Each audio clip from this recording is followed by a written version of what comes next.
Right. Public service. We know what you did.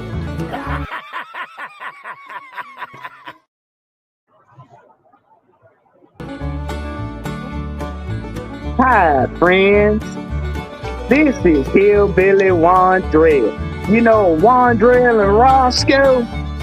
While I'm not hollering cause my cuz ain't in here right now, I got something I wants to told you. See, K-Style talked about cow pits being fired and let go and skilly pap.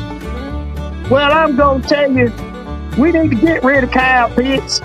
See, cause grandma, she like getting rid of cow pits, peach pits, cherry pits, pits of your arms and pits of the backs of your legs. So it's about time to let that boy go on down yonder and just sit in the pasture, right? Okay, we gotta let him go. He ain't tickling no more chickens around here. But that's all the time I wanted. Then we got to let go of them pits. You got to spit them out, throw them out, way out of there. We going to get to the show now. I'm going to hand it back over to the AFN crew. Let's see y'all later. Thank you for getting on Mr. Wandrell's neighborhood. Shucks. What the fuck you just say? Really, nigga? This motherfucker say shucks. Who the fuck say shucks? I don't know why the hell that just made me fucking laugh. You motherfucker say shucks. Boy, that man damn near said suffering succotash. You might well have said that. Motherfucker said shucks. Oh damn! I don't know why they were so fucking hilarious. You can see the person's face when they say it.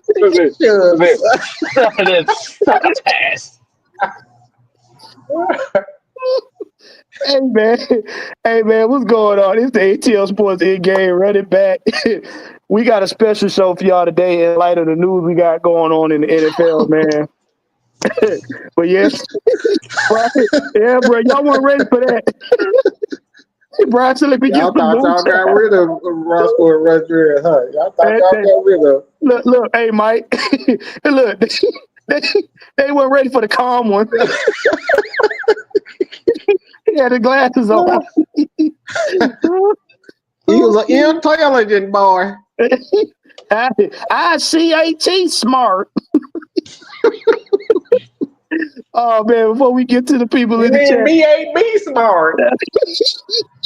Shoot, sometime I can be BOE smart.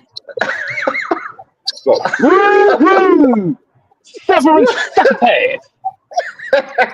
We're gonna get to the panel. We got to the top left corner. We got 6-man K Styles, man, aka Pop Bay. What's going on, K Styles? Let me tell you something now, brother. What the fuck is going on? Right there. We're talking about the October 24th Python. That's the motherfucker losing it. What's going on, man? What's going on? Right next to him, we got sound like you about to bite some goddamn. No, you talking like he had some hot grits in his mouth.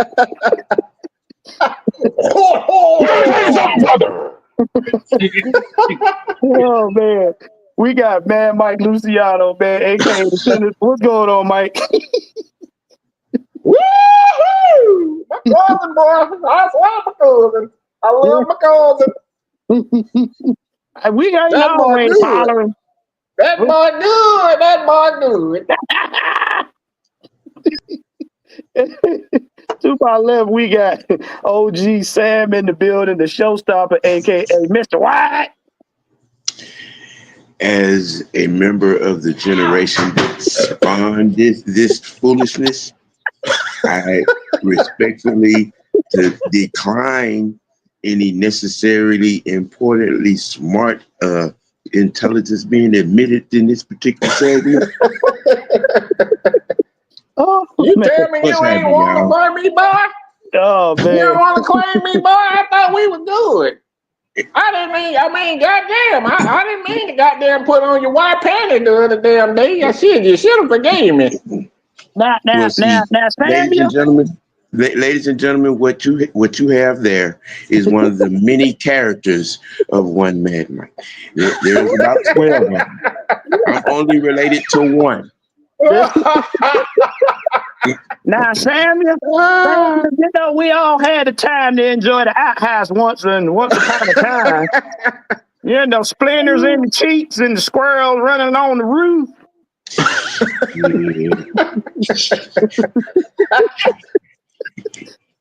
Hey, man, let me get to the chat, man. I got a question. I got a question for the people that's tuning in right now. Would y'all want a full episode of Roscoe and One Drill for the whole show? I don't know if I could do that. I can't. I'm gonna speak for the people. I don't know if I could last that long because I'll be a mess, y'all. I will be a mess. Okay. So we got in pole position, we got Xavier Littman, we got Georgia Texas boy, we got King We Richie. wouldn't get shit done. I can tell you, we wouldn't get a damn thing done. Nope. We got hey, Miss Hattie Campbell. How you doing? She said, "Hey, Mike. Hey, gentlemen." We got Hey, Miss Hattie. Sonia Howe. How y'all doing? We got Brian Peoples. We got Strapped Up. What's going on? He said, "Sound like D-Lay." That's his cousin. You're on You know time. that boy from the country. We got You're Nathan late Floyd when you're on time. and Miss Maggie T. Hey, Maggie. Margarita T. How you doing, woman? That's my other cousin. She just be in there making huge. It's Yeah, happy she hour be somewhere. Shut up, Sam. No. Yeah, I was going to say happy way somewhere. Oh, Yeah, It is see, man. happy we hour ain't getting somewhere. shit done right now. All right, y'all want a whole show of this? Nah, we wouldn't. We would not. We wouldn't get the damn thing done. I can tell you that. Well, look, man, what we got right now, we're going to go ahead and skip the sports news because what we got is sports news. I'm calling this right now Coach's Calamity. If you guys have not heard in recent news, especially for the Atlanta Falcons and the Raiders and the Texans, mind you. Oh, and Tampa. Oh, Tampa. Starting off right now, the Falcons Lord. have hired two coaches on two staff members for the coaching staff for the defensive side of the ball, Mike Rutlenberg and Nate Ali. Also, the Raiders have hired who? I said who? Petey. My second cousin from my great grandmama, baby sister, brother, cousin, daughter, uncle. Oh, you talking about the one that sniffed Jello at the wedding? I know you're talking about. Yeah, that boy. Yeah, that boy. No, he can smell some Jello, boy. You talking about some good stuff? You got Pete Carroll to the Raiders, and then down below that young fella there, he's a Benedict Arnold. Mr. Cohen decided to pull. Well, we'll talk about him later in the show, but he decided to just pull a Hoosie Wunches on Tampa. Ooh, boy. Yeah, that was messed up what that dude did. Good God Almighty. Bruh. So we got the 199. Say straight ignorance at its finest. Appreciate you, Brian Peoples. Appreciate you, brother. He said y'all sound like Tampa trailer trash. Always getting there. Always getting there. Listen, I've been across that there board a little bit, and I have a classmate that lives there. Oh, it is Armageddon. So down there. So with Sam saying that, we're gonna break into that one first. So earlier today, we got breaking news that Mr. Cohen decided Well, he was getting ready to be known as one of the highest paid coordinators on the football team in Tampa, but decided to take his 6 kids to the pediatrician and then go to his other baby mama's house in one of the teams, the Jaguars, and become a head coach. And I'm gonna let Sam start off, and then we're gonna go with Mike. So, Sam, what did you hear out of the land of cannonballs? Yeah, it's Armageddon down there. It's just that young man. I hope when he went to go sign them papers, he took everything with him then, cause it's not looking too securish. His name is Mud in Tampa.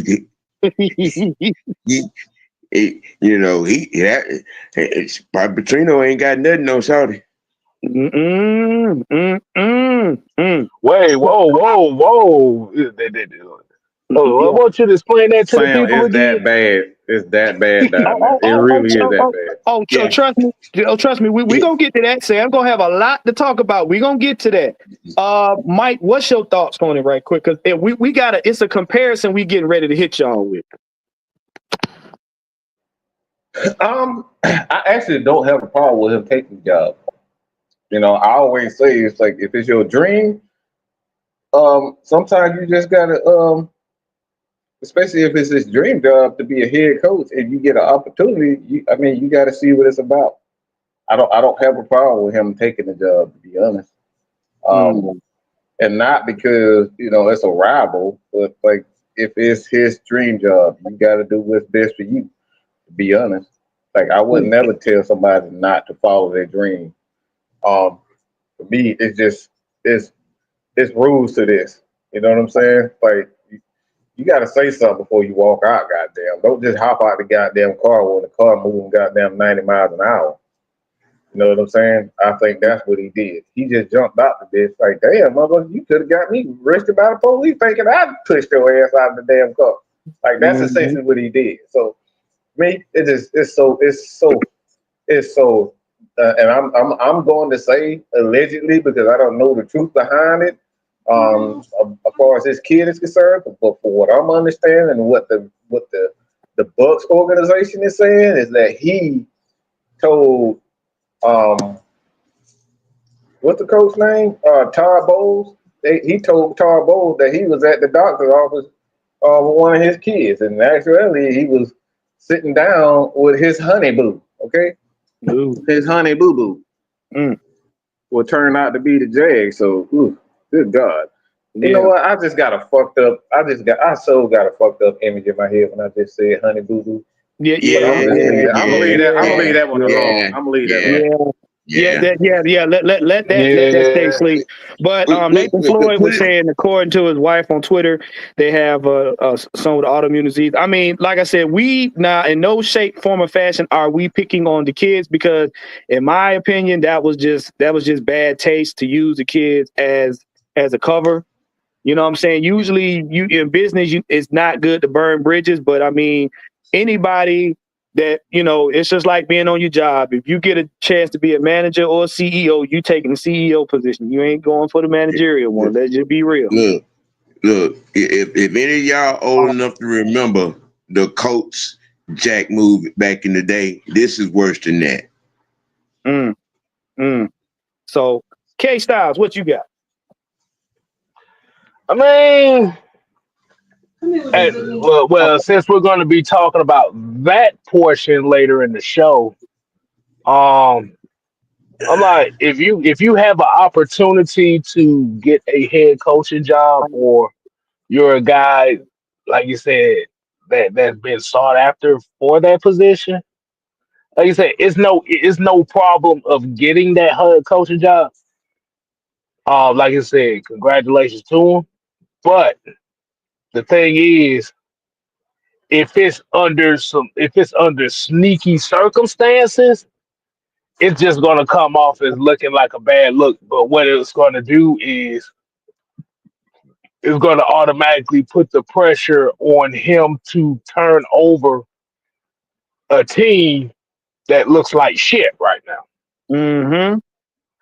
Now that's gonna tie into what we're gonna talk about, but I want to get this other one out the way first. Um, Pete Carroll to the Raiders. I mean, what's your thoughts on that, man? Because I would have never saw that though, in my opinion. Hold on. Nathan Floyd here said, I understand what he was doing. They offered him a contract with a guarantee that he wouldn't go for the Jaguar job. He never actually signed the contract. He didn't want the job with Balky there. Hmm. Mm. And that says a lot for organization. That says a lot for an organization. And but you know what? This is the season of upheaval because there's several organizations that are going through this right now. You know what I'm saying? And we looking at our situation like it's terrible, bro. It's far worse. It's far worse in many areas. In many areas. But what do you guys think about, Pete Carroll signing to the Raiders? I'll say it like this. Hey, hey, that's cool. They definitely needed. Like I said, it's unfortunate for Antonio Pierce for the Mm-hmm. simple fact that he was given a lemon and tried to turn that shit into a Hellcat. Right. But the like I said, the thing is with Pete Carroll has known success, and but what I'm thinking is they're going to give him a lot more control over the Raiders organization. Like I said, it's definitely I think it's definitely a good move. Like I said, if they was gonna go this route, that's the best guy for that job. Mm-hmm. Mike, what you got?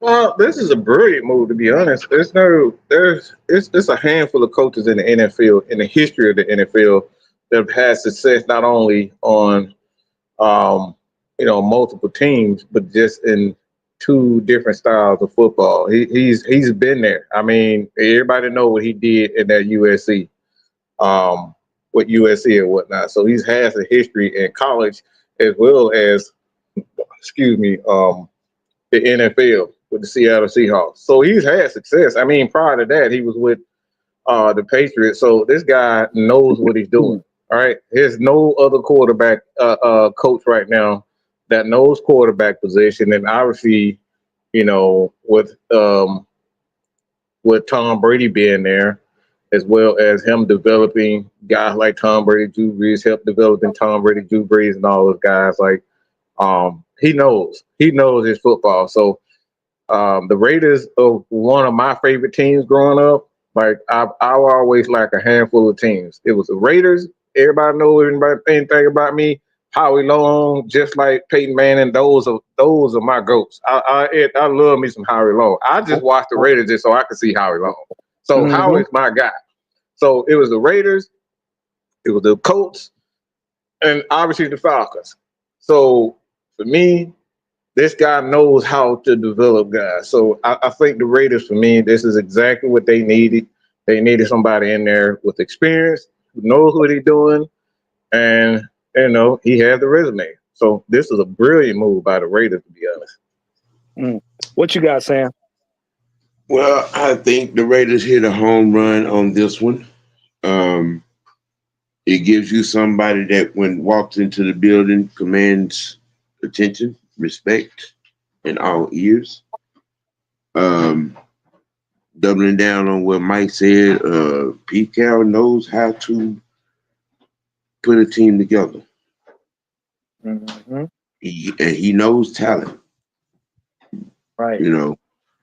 So it's I think this hire as well is gonna calm the chaos. This may be the move that keeps Crosby with the Raiders. My thoughts exactly. I was just thinking that.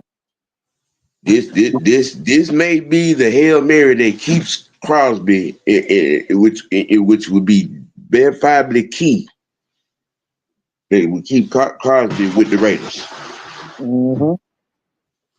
You Yep. know, So I believe there's a little bit of method to this here particular madness.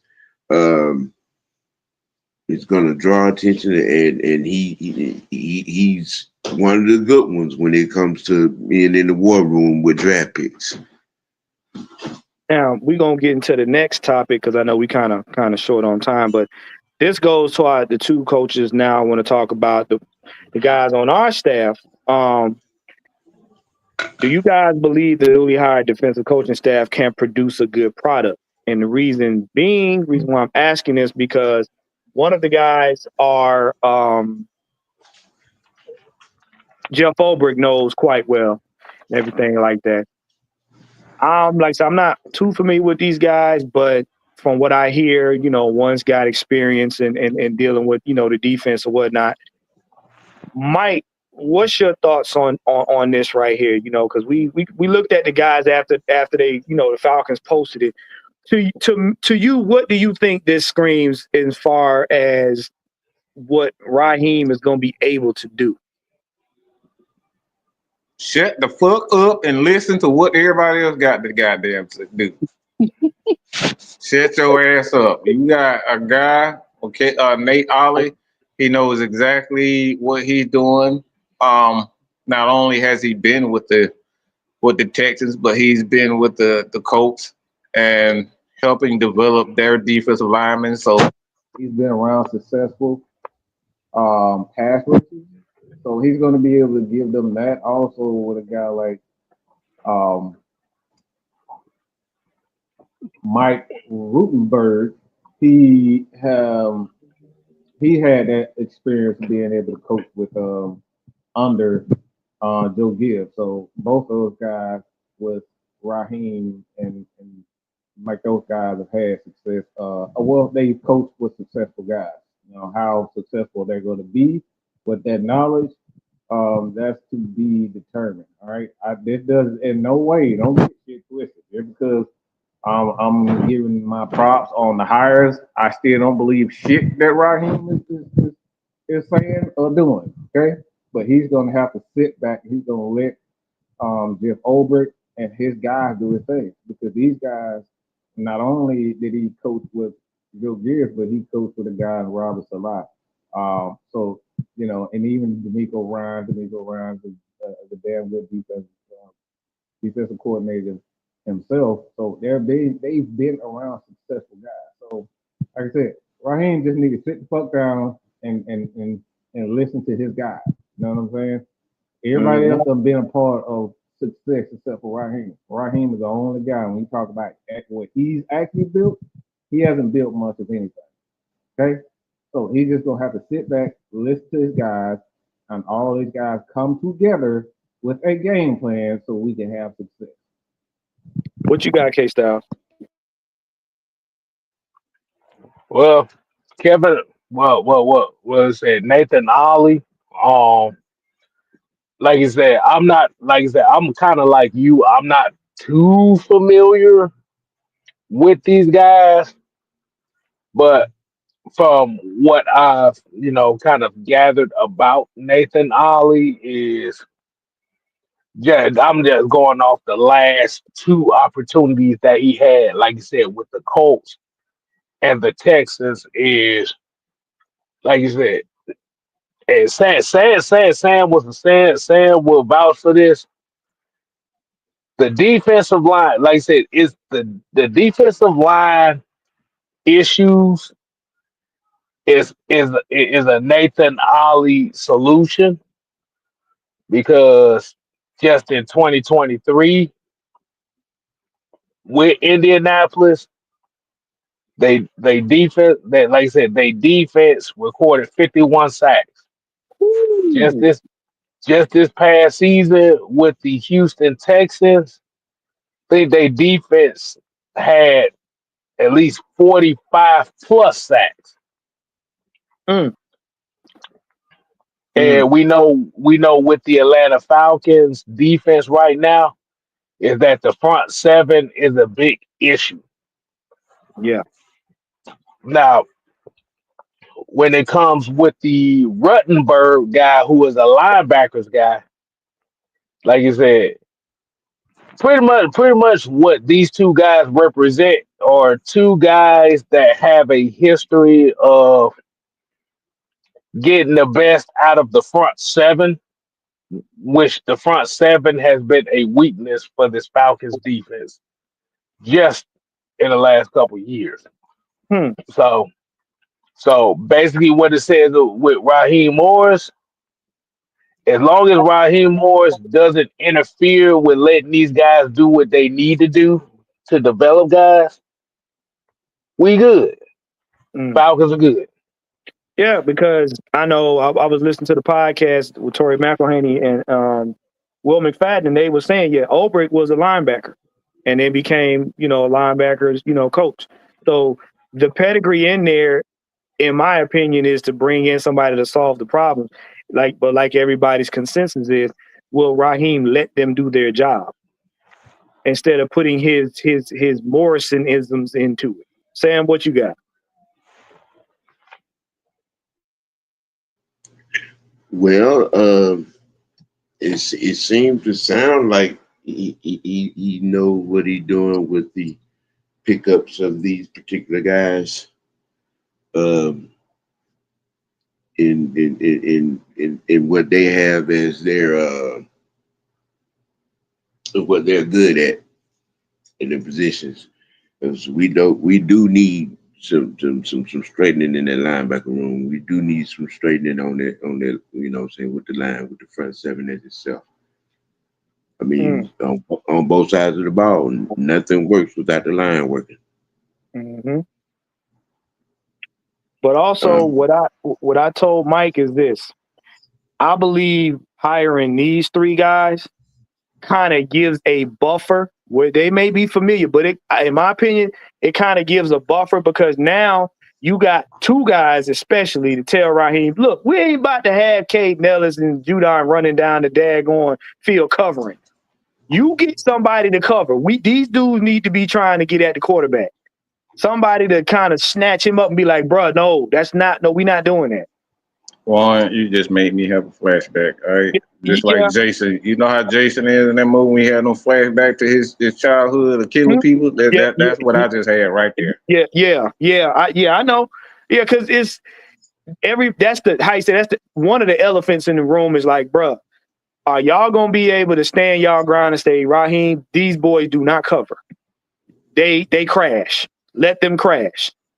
We gonna get some people that's gonna cover. Or bring them safeties and corners up to crash. So that's that. You know what I'm saying?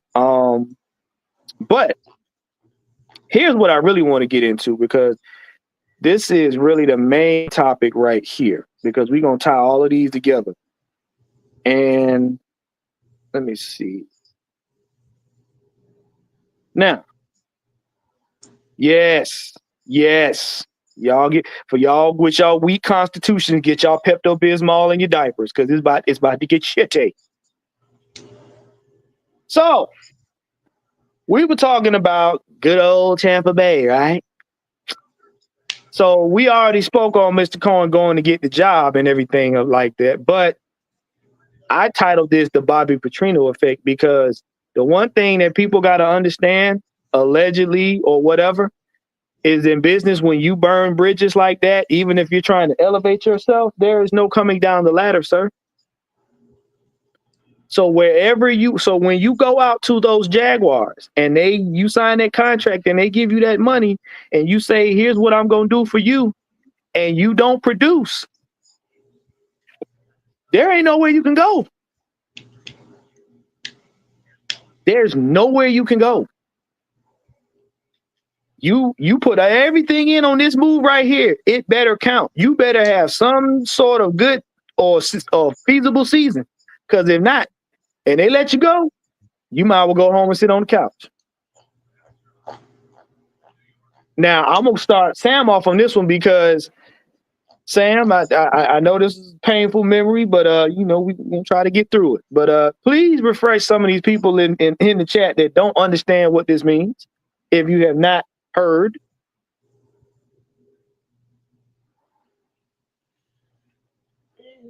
Why you want to be talking about old shit? Damn.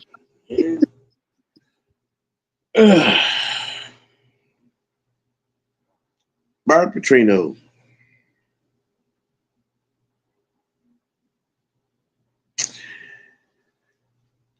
We were getting set to, was it the first season, preseason game, or the first game of the season? I think it was the first game of the season. This motherfucker up and note in the locker room. He was out. He started the game at the same time. He's in Arkansas doing the press conference, accepting the job.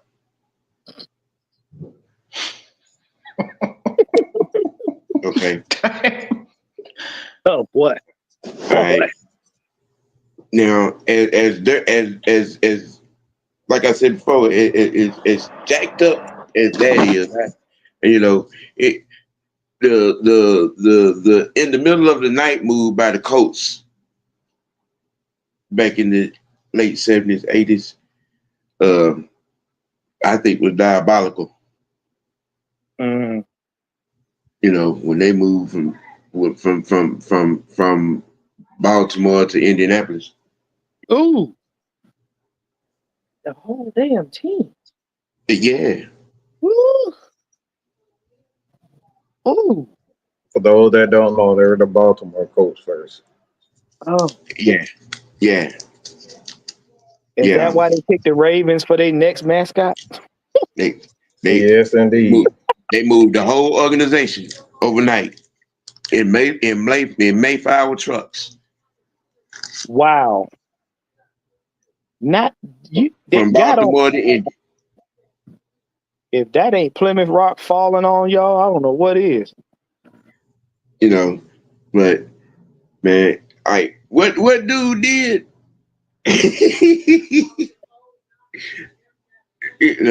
I'm sorry. There is no law written that say you can't laugh at your enemy's misery. Sam, that's what the devil wants you to think. All right, that shit fucked up.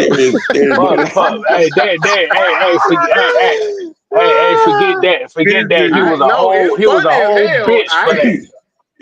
Look, I didn't say it wasn't funny. I just said that's what you tell them. I mean, supposed to be coming to sign the contract that's gonna make you the highest paid office coordinator in the NFL. Yeah. Instead, you slide your ass down the highway to Jacksonville. he said, "Hey Todd, I'll be back. I got to take my son to the doctor." Next thing you know, that motherfucker being named. Yo, Bro, do you know that's a 4 hour? That's a 4 hour pediatrician drive. Hey, listen. That's the longest doctor visit I have seen in my fucking life. Good Right. God Almighty. Hey, but look, more power to him than having the balls, boy. Yeah. You got the King Kong side balls on him to pull that like that. Now, here's the thing that y'all not paying attention to, and this is why I'm tying this into us. We hired Raheem Morris. Everybody saw him on the little fantasy tour. It didn't pan out at the end of the season, so everybody wanted him out. Okay. What this man just did is completely leave himself the chance, like I said, because he got one shot to get it right. He got one shot because he can't go nowhere else because all the 31 other owners are looking. So that's what you do. Oh, okay. So if it goes wrong, he's going home. It's gonna be interesting to see, you know, in the process of putting your coaching staff together, who's gonna, you know, it's gonna be interesting. You gonna know how jacked up. You gonna know what the community feel like. What kind of difficulty it's gonna be to put a coaching staff together down there. Bruh, that is Duval, and if you know anything about Duval, That's what I was thinking. How they gonna be looking at him when he's trying to put a coaching staff together? Boy, that's gonna be funny. And don't think now, them players looking like, I see. Even though players are rivals on the field, they're friends in real life. So you don't think this nigga done just left us. And see, it took years for the Falcons organization to get to at least sweep that under the rug and put a scab on. It took years. That season wasn't the same. I don't see Tampa going to no playoffs next year with this foolishness going on, because you got a lot of internal stuff that got to be resolved. And then the next coach that they do get gonna have a side eye. Whoever is the offensive coordinator, he gonna have a side eye from Ty Bowles and the rest of them. I hate to tell you. And BB King, you just right. You're right. He exposed himself. Yes. When Sam said his name is Mud, it's Mud all over the NFL. I don't know. Cohen might be the smartest man in the room. You never know. True that. But at the same time, look, we know how people can be petty. I'm just gonna say, Jaguar fans, y'all might not be getting a whole lot of calls coming up in 2025. Sunshine better make it rain, because y'all might not be getting no calls. People can be rich. People can be real petty. They can be real petty. Say Bucks. BB King said Bucks management has it covered. They ain't got no choice. They don't have no choice in the matter. They got it covered. Oh, yeah, damn lie. There's a hope. You hope they got it covered. That motherfucker left. Your offensive coordinator left in the middle of the night. Get the fuck out of here with that. Oh, they got it covered shit. You hope they got it goddamn covered, because if he is as good as he y'all say he is, and the Jaguars say he is, then Mr. K Styles' favorite quarterback. Oh boy. And Mike, I'm glad you said that, because we're going to tie these two together, because y'all do realize that we go into this extra special topic right here. This is going to tie everything together. This right here. And why is that important? Because yes, the Texans fired Bobby Slowick. That's another offensive coordinator, and Texans. Raindrops keep falling on my head. Right. And before I let Mike go on this one, this is what y'all got to understand. What ties these two together is the offensive coordinators are the ones that deal with the quarterbacks. So now these two quarterbacks have to now learn another system. Yeah. They're not playing the same system. So now it's a little bit of room. It's a little bit of room for error. Even with Mr. Progressive himself. Mike, go ahead and kind of enlighten people on that Texans move and why this is so important. First of all, ladies and gentlemen, Ooh. I like to sing this song. And this song is from my hit album. Bitches, sit down and listen to the king. And that hit single is, oh, I told you so. I told you so. We told you so. We told you that Mr. C.J. Stroud was going to come up. He was going to be a good quarterback in the first year. But the second year, he's going to do what? Oh, he's going to fall down. And Sam tried to tell y'all. Six man case, Sam tried to tell you. We tried to tell you so. We tried to tell you so. And here we go. Here we go. Ooh, Lord. Yeah. We tried to tell you. I told you so. I told you so. Told you so. I told you so. You know he Oh told you, boy, we girl. tried to tell you. He told you, but you didn't listen. Yeah. We tried to tell you that this was gonna happen. There was gonna be a sophomore slump. I don't know how many times Sam said sophomore slump. Oh boy, Warren done said it so many goddamn times, sophomore slump. And here we go. You cannot escape the rookie process. Da-da-la-la. When you as a This quarterback come through a full year, I said it. They got tape on you now. This is where you learn what mm-hmm. kind of quarterback you have.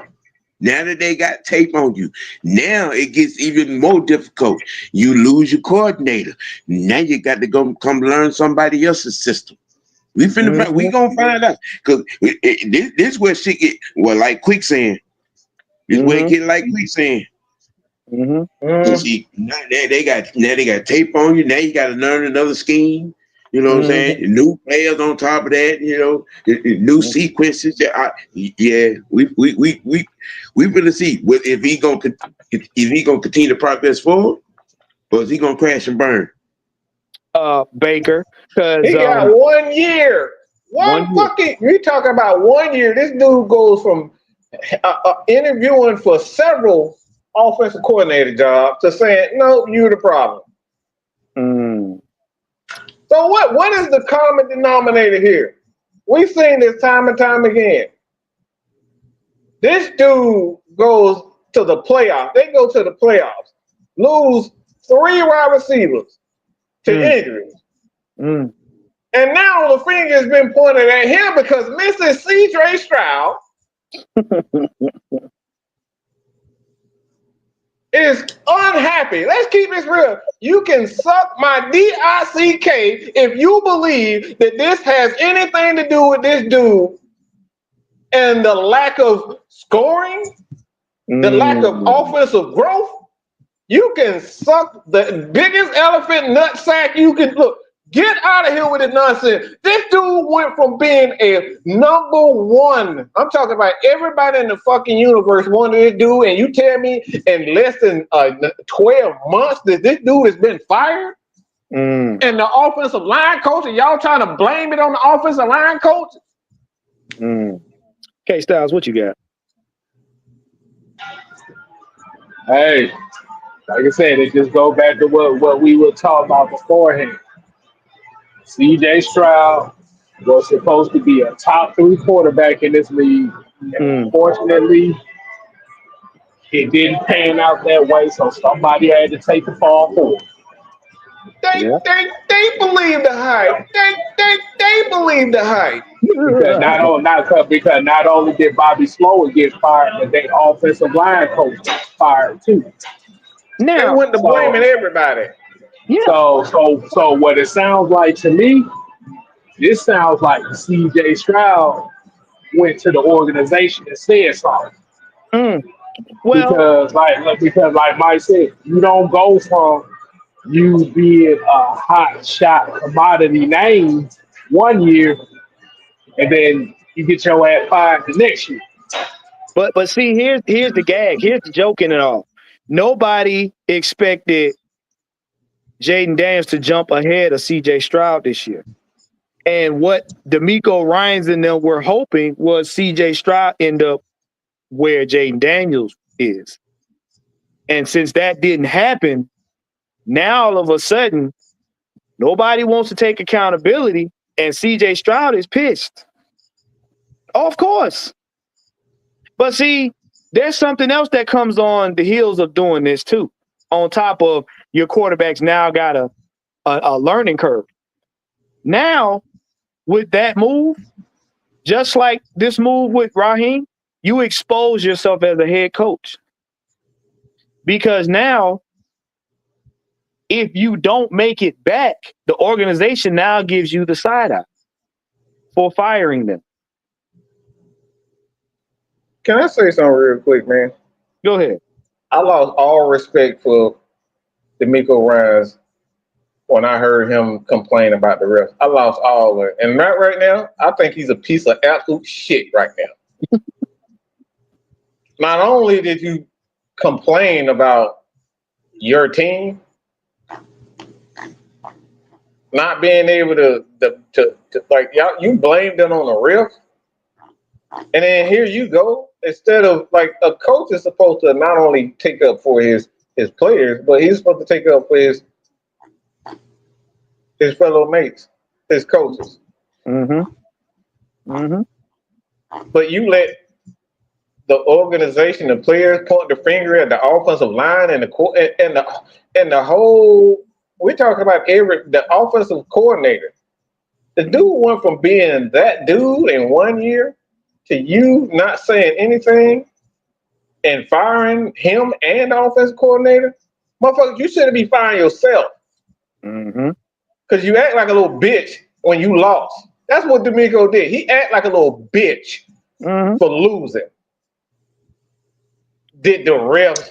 Oh, the refs! It's us against the world, motherfucker. You the Houston Texans. Y'all ain't won shit. Who the fuck cares about y'all? Don't nobody give a damn about no Houston Texans up here talking about it's us against the world, motherfucker. It's us. It's y'all against the fucking trash can. The fuck you talking about? Y'all against the world. You ain't earned shit. That organization ain't owned the damn thing. The best part of waking up as a fucking Houston Texans fan is watching goddamn JJ Watt tweet. The fuck out of here. Now, on top of all of that, y'all do understand these two organizations, when you do that on the offensive side of the ball, more so than defensive, you take a step back because guess what? What if the next coach or what if the next coordinators and line coach, what if they want their guys and they start switching guys out? That means your O-line has to re-gel. That means your quarterback has to not only learn new schemes, but the O-line has to now re-gel. So that means your quarterback is going to be a punching bag for about a season. Just think about that now. We talked about this as many times, as many coordinators that came through our door, and we're talking about it now on defense. If the next guys come in and have their idea how they want to do it, your quarterback is a punching bag for a whole season. Because like Sam said, they got tape on him, and whether or not they're going to use the same scheme, they have his tendencies down. Well, I got two things right here. What that boy name? What the bald head fucking name? The coach, the head coach, Houston Texas. What his name? D'Amico Ryans. D'Amico Ryans. He need to get his house in order. Because if you're in a situation where your quarterback can walk over your head and get somebody dismissed, so you need to get your house in order. That's first. Second, yeah, this reeks of CJ doing just that. Now, we learned a lot about Mr. CJ Stroud this season. And it's not going to get any better.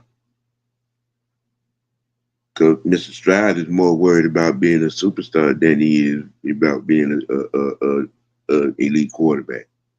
Listen to what I said now. He's more concerned with being a superstar than he is being an elite quarterback. Let that sink in. Because whoever this person is that is going to come in and, be the OC.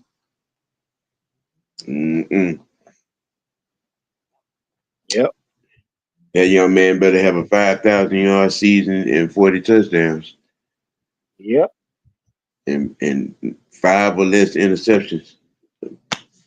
Oh, they can't win no less. They can't win no less than 9 games now. Because y'all already played one game into the playoff. Y'all can't win no less than 9 games.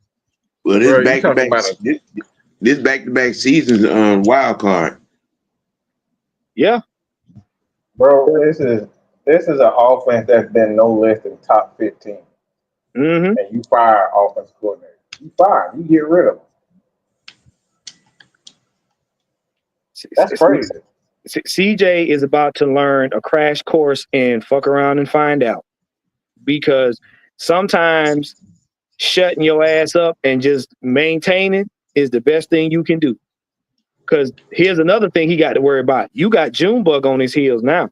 You got to contend with Jaden Daniels and Junebug next year. And neither one of them is shook or worried about anything about being no superstar. They like playing ball. And he's talking about in regards to their popularity. Both of those guys' popularity is on the power. So CJ Stroud may not even be, the focal point of the NFL, especially if Junebug, aka Mr. Michael Penix Jr., lives up to what people think he can. Yeah, his popularity is going to plummet. Mm-hmm. What you got, K-Styles? Yeah, remember, CJ Stroud is a California kid. That's all you need to know about that situation. He's a Valley girl. Wow. He's a Valley girl. He's a Valley girl. Girls, they wanna have fun. What is that? I'm a Barbie girl in a Barbie world. Nothing plastic. It's fantastic. But like Mike said, and like everybody else has already seen, Bobby Slowick went from this highly head coach, hot touted prospect to him staying with Houston another year to play with CJ Stroud. All of a sudden, you get fired the very next year. Mm-hmm. You can kiss my motherfucking ass. Mm-hmm. Kiss my butt. There's an internal struggle. Okay. You can kiss my ass because that sound like somebody in the organization Somebody had to snitching. scapegoat him. Somebody scapegoated him because they fired the offensive line guy too. Yeah. Everybody pointed the finger at him, and that's why I said DeMeco Ryan. He's an absolute piece of shit in my mind. Right. Because no way as an offense, no way as a head coach that you scapegoat a guy that gave you a top 15, top 10 offense. I don't know exactly the numbers right off the top of my head, but I know they top 15. A top 15 offense, and you get rid of him, and you was in the playoff. Right. And let's keep it real. If y'all do y'all job defensively, you ain't even worried about. You're not even worried about. Not to mention the fact that the team just won a division, went to the playoffs, and they lost a lot of players on offense. Oh, and I'm glad you said that because let me say. I'll go because I know you want to get it out. Y'all do realize too that changes the weaponry too, because if your weapons got hurt, the next guy may want his guys. Now you got to deal with other weapons. Right there. That's exactly what I'm. That's exactly. Go ahead, Mike. I threw you the alley-oop. That's exactly what I'm going with. Look, I think this is. I'm gonna just be real. I think DeMeco Ryan being a bitch. I really do. It just smells because you got to think. I'm being dead ass serious with this too, because last year all of the. If you look at the publicity, it was surrounding two guys last year, Bobby Slowick and CJ Stroud. They didn't really talk about that defense like that. Mm-hmm. So for me, I think this. I'm telling you right now, DeMeco Ryan took his little slimy, stinking ass up to the owner and said, "This guy is not right for me." Telling y'all what happened. DeMeco did it. You can just see it. Oh, just go back and look at that press conference. He didn't take any blame defensively. None. He pointed at the offense and he pointed at the refs. Mostly the refs. Mm-hmm. But all of the talk was to Bobby. Now, why would you talk about a guy when they get free agents in here? Who do they bring in? They drafted a whole bunch of wide receivers and they end up trading for a guy like Stephon. You see what I'm saying? They traded for him. So Bobby had a lot of pull on that team. And why within a year would this guy get fired after he had a lot of pull and he helped get this team to where it is offensively? There's a lot of jealousy when it comes to this, bro, because we seen this shit with the Falcons before. We seen this with Dan Quinn and Thomas Dimitrov. It was an internal war. D'Amico did not like the fact that Bobby Sloyd had a lot of pull with the front office execs, and right now D'Amico couldn't get his guys that he wanted in to build a team that he wanted, how he wanted to build. We seen this shit. We just seen it exactly with who. We just seen it in a fight with the Falcons right now. We got an inner fight right here with Junebug guys and who? Kirk Cousins guys. We got an inner fight right now. So you cannot tell me that D'Amico Ryans ain't got shit to do with this. This reeks of him. That man deliberately tried to destroy Bobby Sloyd's career. There was no reason why a guy from a head coach to not even having a fucking job right now. He wanted to put that man's name in the fucking smut, in the dirt, in the piss, and that pissy ass snowball shit and down in New Orleans. And yes, I just took a shot at them fucking New Orleans. But he did this deliberately. There's no reason for Bobby Sloyd to be going from top guy to an absolute bottom. D'Amico Ryans did this shit on purpose. I'm telling y'all, bro. And now look at this. And to answer your question, Nathan Floyd, I mean, hey, I wouldn't be opposed to it, because I'm gonna tell you right now, him and Zach, they know what to do with Junebug. He would love to get a hold of somebody like Junebug. He would love it. He would love it. With the weapons we got, oh no, Bobby would, man, listen. Bobby would have a field day. He would have a complete field day with the weapons, the offensive line and the quarterback we got. Oh yeah. Why did Bobby Petrino leave the Atlanta Falcons? He got the head coach in job by Arkansas. No. Why did he leave the Atlanta Falcons? He left the Atlanta Falcons because Mike Vick wasn't here. Ding. Yeah. He did, because he didn't. He look. This all goes to how every coach wants their guy, and they want their offense, and they want their side of the ball to look a certain way. So if a guy like D'Amico Ryans feels as though that Bobby Sloyd, if he got a lot of pull and he wants to build his defense to this, this certain style, and he needs certain types of players, he's not gonna be able to get his certain type of players if Bobby Sloyd got a hold on the front office, because the front office is giving Bobby everything he wanted. Yeah, he giving it through everything he wanted. They just brought in Mixon, the running back. He gets everything. You don't think D'Amico Ryans see that, bro? It's a lot of jealousy when it comes down to these coaches. Yep. But what's going to happen is that jealousy is now going to put their team about a year or two back, because whatever changes is made is not going to be to the benefit of CJ Stroud up front, because we know that anytime you make significant changes to the O-line or the weaponry, there's a period where you got to get chemistry with them. And in the league, like Sam said, where they got tape on you now, because remember, they was getting at CJ Stroud in that game, in that playoff game. So all they gonna do is say, "Oh well, we know you ain't got chemistry." Oh, they gonna blitz the shit out of him now.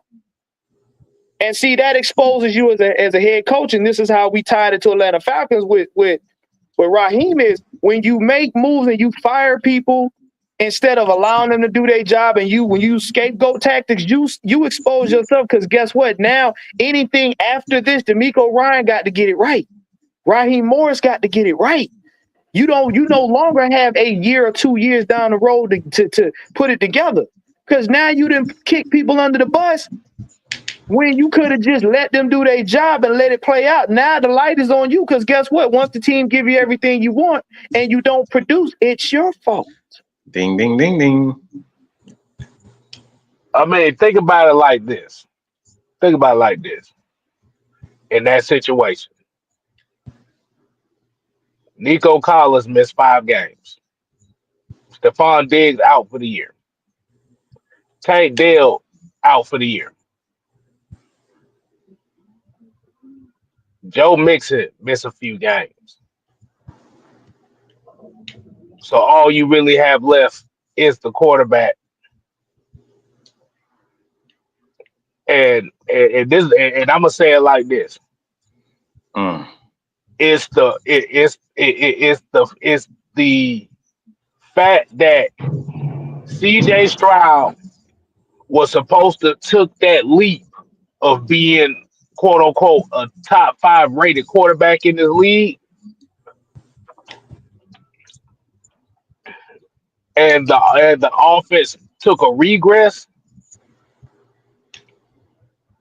They had to scapegoat Bobby Sloan because Juan, what do you always say? You cannot escape the rookie process. Mm-hmm. So instead of taking that moniker of you can't escape the rookie process, you're going to blame the guy that's closest to that quarterback as the reason why he didn't take that next level to be in that top 3 quarterback in this league. Key part, Kill, what you just said was that the offense didn't regress. They still was pretty good offense with all of those injuries. So he had a quote unquote built-in excuse, and they still put up points. So look, this is scapegoating, bro. This scapegoating to the fullest. But my question is, how the fuck do you scapegoat a nigga and you motherfucking win a division and go to the playoffs? Mm-hmm. Something. And not, Because and not on. CJ Stroud wasn't in the mention of a top 5 quarterback. Mm-hmm. Yep. His name was not as big. It was like I said, it was Jaden, it was Michael Penix, and it was Caleb Williams all year. The young guns right there. Those were the 3 guys that the NFL was talking about mostly. It wasn't So CJ Stroud. So to me, to be honest with you, this goes down to 2 names as the reason why this guy got fired. D'Amico Ryans, and I believe CJ Stroud played a part in it too. Mm-hmm. Yeah. I wholeheartedly agree. Because my thing is you don't go from somebody who is a hot commodity name. Yeah, he didn't take the opportunity to be a head coach. He went back to Houston. Mm-hmm. But a guy who was supposed to have been a up and coming, possible head coach. And the very next year you get fired. Bro, he gave him his word. He didn't take jobs because he said he wanted to be loyal and continue to build on with what we had. That's why he didn't take a fucking job. But you know what else is diabolical and people not paying attention to it? It's the simple fact that right now you extend this young man's rookie season. And I know a lot of y'all gonna be like, well, how is that? Because he's physically in this league more years. Very simple. If you change up coordinators in the midst of his rookie season, what you do is you inadvertently set that young man back because by the time he got to his second year, he's already learned the offense and the schemes what the coaches are going to put up. They already know what he likes and doesn't like. So when you sit a new set of people in there, you automatically set him back because now he has to relearn another scheme and he has to get jailed again. Now that puts him in a what you call an elongated rookie season. Oh, Sam. You took away you took away the stability. Yes. Oh man, this goes back to your show one about. Remember the conversation that we having about the Chicago Bears and Mike Ditka and Buddy Ryan. This is the exact same thing. We know that there's always inner turmoil when it comes down to defensive coordinators. We know that the defense and the offense always have, like difference. It's come down to a power struggle. They don't really care about, whether or not the team does well. It's all about the power. That's what happened with San Francisco with Brian Peets right here. Says for the 199. Sounds like San Francisco when they got rid of the defense coordinator. They did that because it was a power struggle. At the time, they wanted to give Kyle Shanahan, make him feel comfortable and do what he wanted to do. But now that Kyle Shanahan's on the rocks, this is why they're trying to bring these guys back. Yeah. It's a power struggle. It's everything about power struggle. So I know this has a lot to do with D'Amico. So yeah, so why? Because that's like you said, why the 49ers bring back Robert Saleh? You see what I'm saying? Yep. So a lot of people were giving the Falcons flack for Ulbrich, but in the grand scheme of things, it's familiarity that is bringing these guys back. Why? Because stuff has gotten so jumbled up now, and teams have gotten so close to winning and losing in terms of, because back in the day, it used to be a gap between certain teams. That gap is damn near gone. So now everybody's trying to mix and match. Who can I get on my personnel to give me a little bit more edge over my competition? And if it's somebody, hold on, I was about to say the biggest issue that we have in today's game is that organizations do not have the privilege of patience. Nope. You better do it now, or we're gonna bring somebody in here to replace you. That's it. And I know a lot of y'all had it up in the air, like, why were we saying, after 1 year? Because these owners aren't getting any younger. Their money isn't getting any longer. Because guess what a lot of these owners gonna have to do? Jerry, Arthur, y'all gonna have to pass that on to y'all children. So if I gotta leave a legacy for my kids, I don't know how my kids are gonna handle this after I'm gone. So I want to make sure I maximize the most amount of time I can with my ideals before it's my time to clock out. And this is the reason why we were so hard on Raheem Morris, because you waste talent, you wasted the owner's time, and you wasting his legacy. None of us first saw this coming. All this coaching up people, ain't nobody see that. But this is why we say, listen, scapegoating people, that's the quickest way to get you fired. Because now everybody that we talked about now has to get it right in 1 year. They got to get it right. There ain't no pardons now.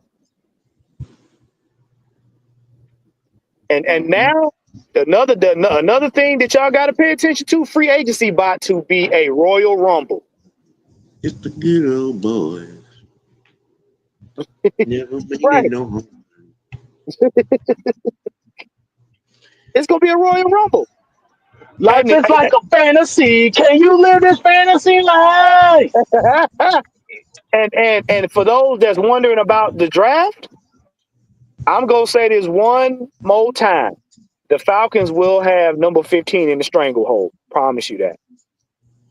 Based on what we're seeing right now, the first round is not gonna be what y'all think it is. Just based on these coaching changes. So yeah. The fact that the Atlanta Falcons found their quarterback of the future, that 15 pick holds more weight because they may just trade out the first round or trade all the way back into the later rounds. Yep. And see, with that, the Falcons got to make 3 decisions. They got to figure out who they're going to keep. They got to figure out who Jeff Ulbrich resonates with, being veteran or rookie. And then they got to, now Raheem actually has to sit down and say, this is my vision for this team. This is our identity. He has to come up with an identity now, because you got new guys that's going to follow you, and they got their own ideas about what a defense should look like. So he can't come in here with we're going to do beans and bologna for the next, 18 games. That ain't going to work. But his neck is on the line because why? He scapegoated Jimmy Lake. So if Terry come out here and get these picks and give you an opportunity to get these players, bro, you better show and prove. Oh, you gone. It's a good old boy. Yeah. it's going to be interesting, to see what draft week gonna turn up. I'm gonna have my popcorn for the radiated chaos that's gonna ensue. Mm-hmm. Because when that first name, whenever our pick is going to be, the first one, it's an offensive lineman. It's gonna be hilarious. Yeah. And I'm gonna tell y'all something. Don't think Jeff Ulbrich got it any easier either, because he's a former linebacker.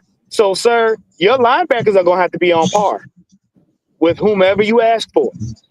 They're gonna have to be on par because linebackers. So we shouldn't see linebackers covering. And Tampa, I just want y'all to be on notice. Don't think your roster is gonna stay the same either. Your roster is not going to stay the same either. So, Baker, Baker he gonna have a little learning curve too. They just gave Mike Evans $200 million too. Yeah, they gonna have a short learn. They got a short learning curve because they ain't gonna have a whole lot of money to be going out doing those splash plays. Because you don't know what OC gonna come in there and what he gonna want, and if he want his guys, I guarantee you his guys ain't the guys that's all on that team right now. Just saying.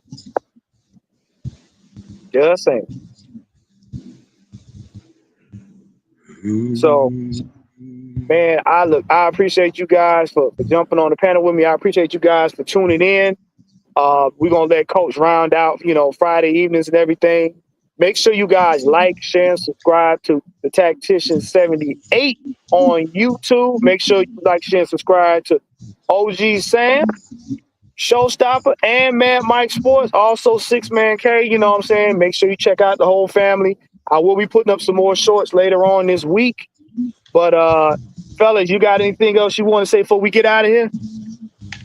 Just a good old boy.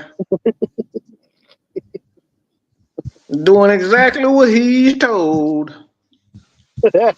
Bending over backwards and saying, oh, give me some more.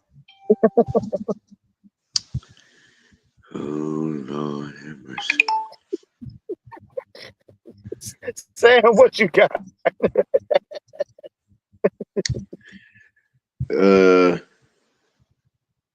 God bless the food.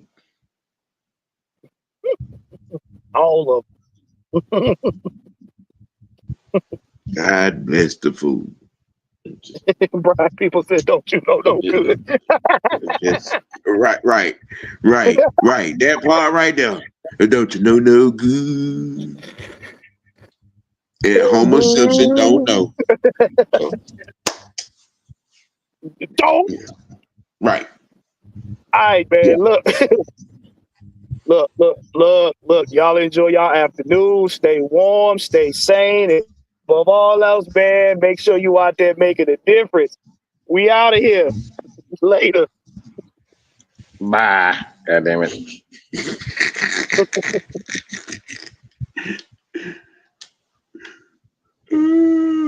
Take on me. Put your eyes back in your head. Got like flavor. Pry their eyes open and force them to see the truth. We will skin the sheep and sacrifice the weak. The unholy alliance has arrived.